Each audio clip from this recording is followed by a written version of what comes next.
My team and I have been selling with and for startups in a B2B environment for about 8 years now, and we have outlined one key element that almost all startups that make it past those first few critical years have in common. What is up, everybody? Welcome back to the channel. Welcome to another video. Thank you for tuning in. You might know by now, if you've watched a few videos on the channel, that 8 years ago I founded an agency that focuses exclusively on helping young startups sell in a B2B environment. We do this in a very hands-on way. That means that we kind of work with our clients in the trenches. We act on behalf of their company, and we are on the phones. We're selling, we're hunting, we're hustling. We're doing what needs to be done to generate that initial bit of traction. Now, because of the nature of that work, in combination with us having been around for 8 years, having worked with a large variety of startups and a substantial number of startups, we've put ourselves in a position of being able to look at data, detect patterns, and kind of see what sets the startups that make it aside from the ones that don't. And this one element that I'm going to talk about today is one that all of the startups that make it have in common.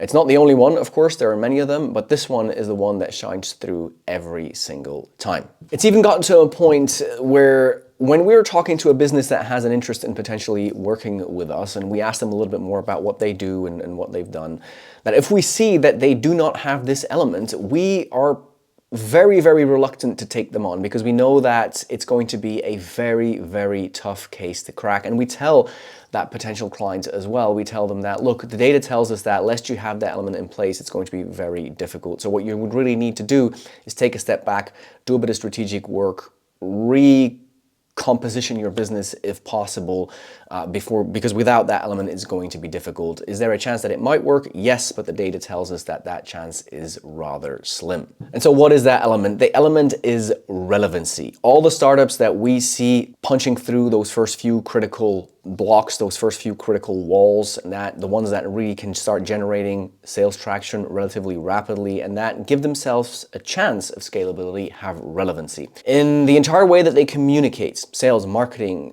the way that they talk to their market is in a relevant way. Now, when I mention their market, they're very clear on who and what their market is. It is a particular subset. It is a particular group.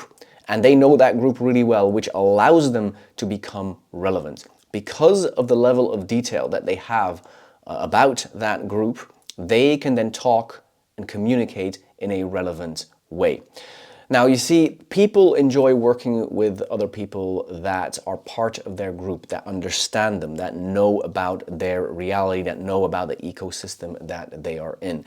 And so being able to talk to a relatively unknown business and being able to hear them talk about things that resonate with them, things that match up with their reality, hear them outline certain situations that they are very familiar with, that they have encountered, that they are encountering, that they might envision themselves encountering, that builds a level of trust very early on. And that is the level of relevancy that we see these startups have that stand a chance of actually making it. I want to take a quick step back here and talk a little bit about our own business as well. So as I mentioned, at Pago, we work exclusively with startups that sell in a B2B environment. And after 8 years, we know what that reality is like for those companies. We know the struggles, we know the issues, and we see them time and time again. So when we're talking to a potential new business, and we share some of the stories of some of the stuff that we've seen, 9 times out of 10, the founders that are sitting on the other side of the virtual or real table resonate with that. They understand that, they feel that, they really relate to what we're telling, and more often than not, they're sitting there thinking and actually confirming, yes, we have been in that situation. We have done that. We have gone through that. Now, that type of a conversation builds an enormous amount of willingness. It builds an enormous amount of trust early on, because people want to work with people that understand them. People want to work with people that truly feel the reality that they are in. So what do we generally then recommend to clients that don't have relevancy or don't have enough relevancy is that they need to decide where they believe that the solution that they have is more relevant than for perhaps other people in the market. it is possible that a solution that these businesses have, solves a problem and has some value for a large breadth of different types of businesses.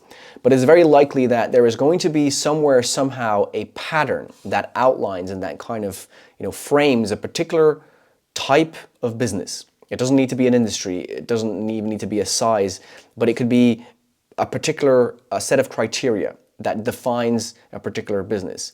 And then that their solution will hit home harder for that particular type of company. And that's always what we try and recommend to our clients, to try and really think about where their solution might shine through a lot harder. They should also look at the data. They should kind of reinvestigate the clients that they've worked with, go back to the clients that they've worked with, ask them, what was it that really stood out when you were working with us, or what is that stands out when you are working with us? They have to try and, leave no stone unturned. They have to go and figure things out. They have to go and talk to the market. They have to go and talk to the people in the space that they are in. And they have to truly try and find their little corner, because without that corner, there will be no relevancy. Now, I want to make one thing clear. You don't need to be the only one in that corner, right? You don't need to be the only player in that space, but you just need to know where your space is, and then you need to start getting to work about truly deeply understanding that space, that reality. That will then allow you to start communicating in a relevant way, whether that is sales or marketing, the stuff that you put on your blogs, your content, your website, your sales pitch. You will make it relevant. It will be stronger, and you will thank yourself for it. So there you go. That is that for this video. Try and create a relevant sales story, and the results will speak for themselves. I want to thank you for checking out this video. Thank you for liking it if you liked the video. Of course, check out some of the other stuff on the channel if you like some of that stuff over there. Consider subscribing, and then you will be kept updated whenever I release a new piece of content. I try and do them regularly, but sometimes things just get a little bit too busy, for which I apologize, but I do my very best. Thank you again for watching. Stay productive today, and I will see you in the next video. Have a nice rest of the day. Bye-bye.